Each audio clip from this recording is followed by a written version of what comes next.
Hello,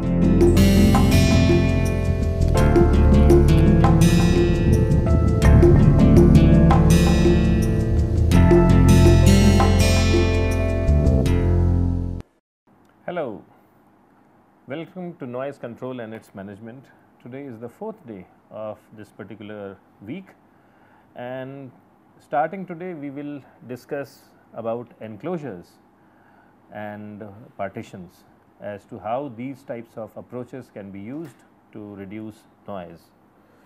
So, what we will discuss today is noise in an adjacent room or noise from an adjacent room.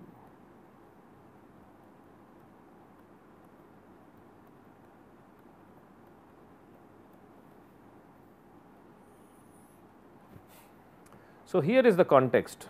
Suppose I have a room, it is a big room, and there is some machine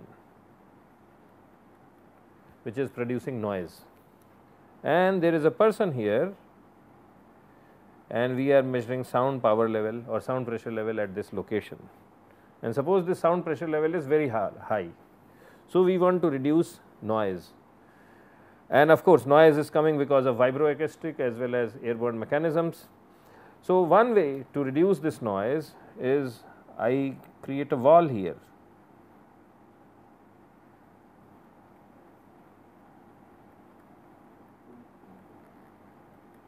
So, now I have instead of one room, two rooms. So, the question is that once I have a wall, so once I have noise coming from this room and I have a wall, I am interested in finding out that how much the value of LP is once I introduce a wall and I make this into a partitioned room. So, that is why the title is noise from adjacent room, that there is a source, there is a wall and there is another room, there is a wall which separates these two rooms. How much noise is coming in this room? This is the problem. So, let us say this machine produces some watts of sound power, and associated with that power the sound power level is LW. Now, these are two rooms. So, this is room number 1, this is room number 2, and each of these rooms has a room constant. So, this is room constant 1 and room constant 2. If you remember the definition of room constant earlier, we had given that room constant for any room is what? The total of internal surface area of the room times average absorption coefficient of the room and plus 4 mV divided by S naught, where m is the energy absorption coefficient attenuation constant due to air divided by 1 minus alpha bar minus 4 mV by S naught. Okay. So, V is volume, S naught is this thing, internal surface area of the room, alpha bar is the mean average surface absorption coefficient of the room. So, the question is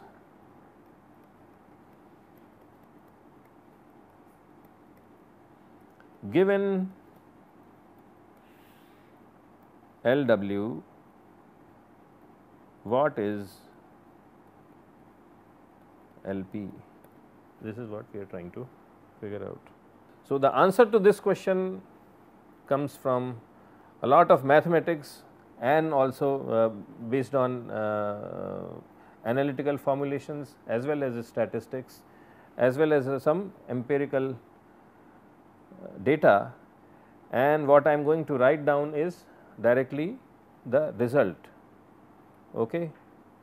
So, in this room I will call the sound pressure level LP2, and suppose this is a point in this room. So, this is LP1, and the distance between the machine and the point here is R1, and the distance from the wall. So, in this case the distance from the wall to this thing is R 2.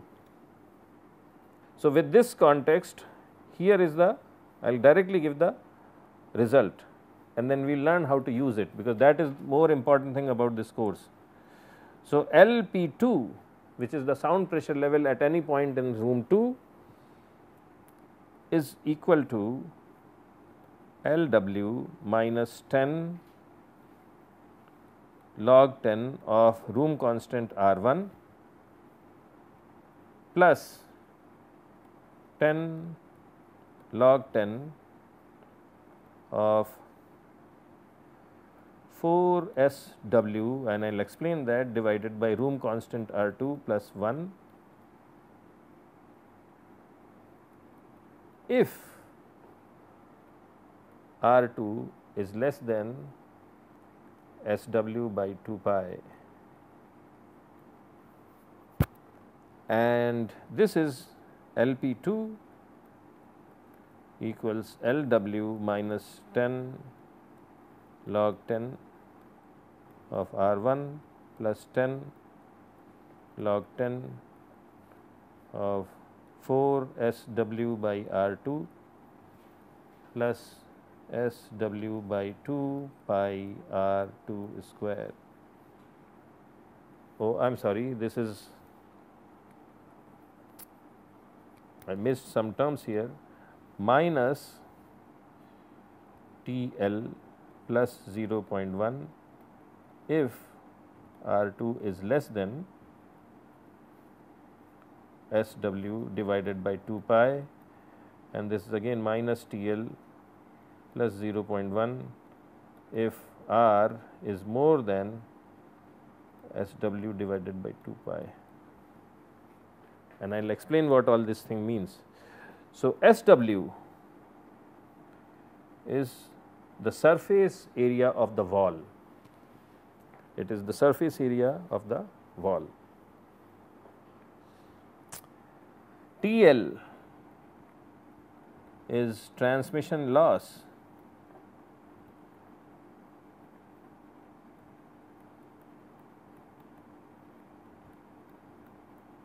across wall.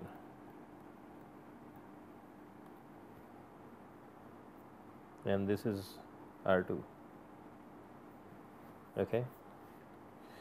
So, let us look at these relations and try to get a physical understanding of it. R1 and R2 are room constants, and look at the room constant. The room constant will increase if alpha bar goes up. Okay. What does that mean? It will increase if alpha bar goes up or if S naught goes up. If alpha bar goes up, what will happen to the factor in the to the numerator? It will go up. What will happen to the denominator? It goes down. So, R will increase as alpha bar goes up, which means if I have more sound absorbing materials in the room, then R will, the room constant will increase.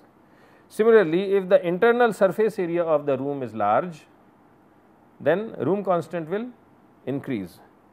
In context of noise level at this point P, what do you think? If there is more surface area in the room, what will happen? More sound energy will get absorbed, which means the sound pressure level at this point P will be lesser, and that is what this relation also tells us, that as R increases, R1 increases, sound pressure level goes down. Similarly, as R2 increases, R2 is in the denominator, sound pressure level again goes down. Okay. So, sound pressure level can be reduced if I can increase my room constants R1 and R2, and the room constants can be increased in two ways, either by increasing the surface area of the room or by having better sound absorbing materials in the room. So, this is one thing about this relation. The second thing is TL, transmission loss. So, what is transmission loss? Suppose, so I will explain that. What is transmission loss? Suppose I have a wall and here it is 100 decibels Suppose there was no wall, suppose there was no wall and here it was 100 decibels and at this point it was 98 decibels. In absence of wall, then as sound travels from here to here, it falls by 2 decibels, right. Suppose I introduce a wall and then all of a sudden it becomes 68, which means that the wall is causing a loss of transmission of how much? 30 decibels of sound. So, the decrease in power on the logarithmic scale which gets transmitted across the wall is known as transmission loss. Okay. Now, how do you get this transmission loss? It depends on the material properties of the wall, it also depends on how thick the wall is. So, there is no hard and fast formula right now, we will talk about right now. But if we know the transmission loss of the walls, and sometimes you can actually buy some of these partitions from the market and they will specify what is the transmission loss of those partitions. So, either you calculate the transmission loss using finite element analysis or things like that, or if you are buying a purchase product, they will actually specify what is the transmission loss. So, transmission loss, if transmission loss is known, then you can calculate the sound pressure level in the adjacent room using these two relations. If the value of R2 is more than this ratio SW divided by 2 pi, the whole thing under square root, then you use the second relation, otherwise you use the first relation. Okay. So, this relation helps us calculate what is the sound pressure level in an adjacent room if there is a machine which is creating a lot of noise. So, let us look at an example.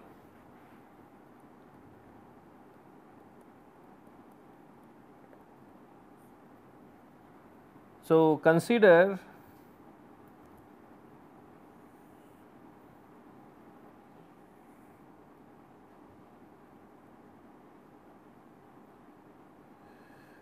a large room which has a partition.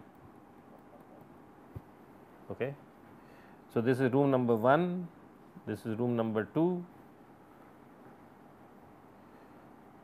Actually, before we do this, I would like to specify one more relation, because what I have said was that what we will discuss is, we will discuss how to compute LP2 and also how to compute LP1.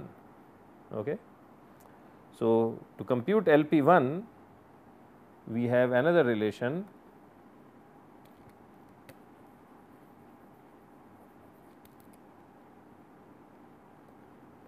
LP1 equals LW, and this is something which we have explained in one of our earlier classes also, plus 10 log 10 for closed rooms 4 over R1 plus directivity factor Q divided by 4 pi R1 square plus 0.1. So, now we go back to our problem which we were just starting to define. So, suppose there is a machine here M and there is a person operator. So, this is the room. So, this is an operator room and this is the machine room.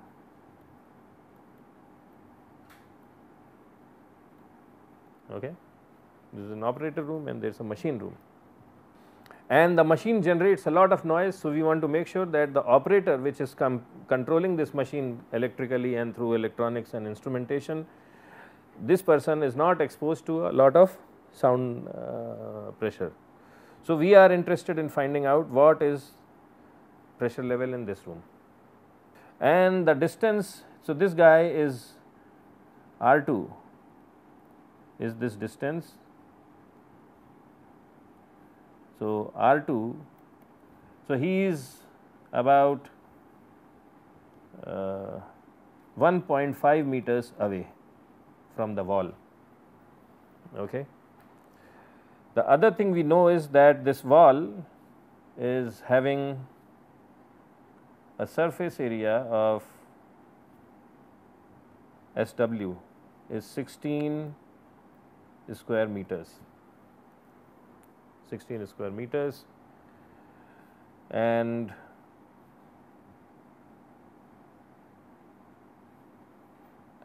then we look at different rooms. So, first we will look at the machine room,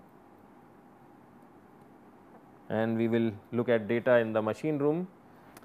So, this machine is generating power, and this is acoustic power, and it is generating 0.033 watts. Remember, this is a small amount of energy, but because we have to, if we have to compute it in decibels, we divide this by the reference power level, which is 10 to the power of minus 12. So, the decibel level becomes very large. So, do not just ignore this 0.033 watts. Okay. So, this machine is generating 0.033 watts. Its directivity factor Q is 2. The area, internal area of the room is S1, and that is equal to 900 square meters. The average absorption coefficient in the first room is 0.05, and the distance of the machine from this point of interest. So, this is P1. So, this is R1 is 4 meters. Okay. And then we look at operator room.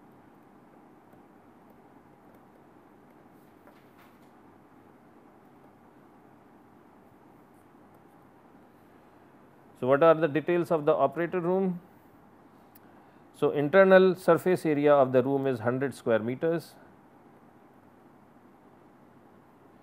The surface absorption coefficient on an average for the entire room, alpha 2 bar, and we know how to compute it. So, I am just giving you directly the value of it is 0.35.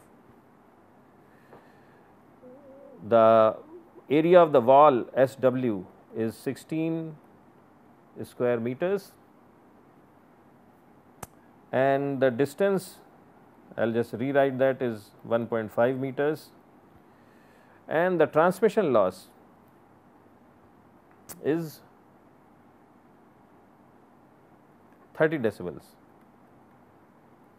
So, how do we get this transmission loss? Either we use FEA or we use data from suppliers to compute this transmission loss.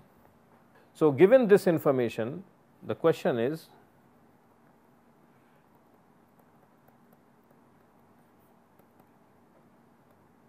calculate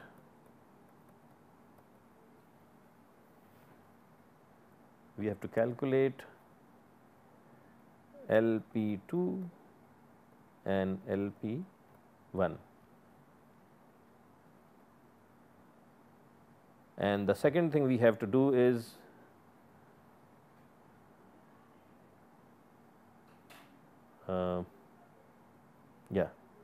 so this is what we have to calculate.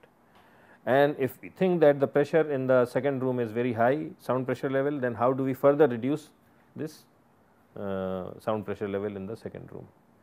So, this is the problem.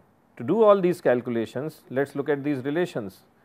We have to know LW, we have to know R1, we have to know R2, we already know transmission loss, right, but we have to compute these LW, R1 and R2 before we can say something concrete about sound pressure level in the rooms. So, LW equals 10 log of 10 power level, and how much is power? 0.033 divided by reference power 10 to the power of minus 12, and if you do all the math, this comes to be 105 decibels. Okay. So, the sound power level attributable to this machine is 105 decibels. Next we compute R1. So, what is R1? R1 is S naught times alpha bar plus 4 mv divided by S naught divided by S, excuse me, 1 minus alpha bar minus 4 mv by S naught, and this is for room 1. So, I am going to specify these things. Now, here we have seen couple of earlier times also that this is not a very large room, right. So, the role of air is not significant, air does not absorb a lot of sound, does not absorb a lot of sound. So, we can ignore the contribution of air. So, that is why, so we will not bother about it, but if we want to be more accurate we can include the contribution of air, but then we have to know the value of m, and then once we know that, then, and of course, we also have to know the value of v. So, we can, so that is there. So, with that thing in mind, we compute this thing. So, S naught is how much? 900 square meters times alpha 1. What is alpha 1? 0.05. This is the surface absorption coefficient of the first room divided by 1 minus 0.05. So, this comes out to be 47.37 meters square, and then R2 equals S2 times alpha 2 divided by 1 minus alpha 2. So, once again, when I am computing the room constant for the second room, there also I am ignoring the contribution of air. So, that is equal to 100 times 0.35 divided by 1 minus 0.35, and that is equal to 53.85. Okay. So, remember, just it is important to understand something here. The room constant for the first room is 47 and for the second one is 53. If you look at the size of the room, the first room, its internal surface area is 9 times more. You look at this number, 900 is 9 times more than that of the second room, but still the room constant for the second room is slightly more than that, because the surface absorption coefficient of the second room is 0.35 compared to 0.35, and because it comes in the denominator, as this number becomes larger and becomes closer to 1, this room constant value goes up very rapidly, very high. So, if you can increase alpha rather than work on increasing surface area, you will get much better benefits. Okay? So, this is important to understand. So, I think now what we have done is we have set up our problem correctly, and we will continue these calculations also in the next class and finish this, and then try to learn something from this example which will help us understand how can we design effective enclosures in situations like this, where we have a large room with a separation of a wall, and we want to make sure that the sound coming from the adjacent room where we may have a machine or something is as less as possible in the room where people are staying. So, that concludes our discussion, and I look forward to seeing you tomorrow. Thank you.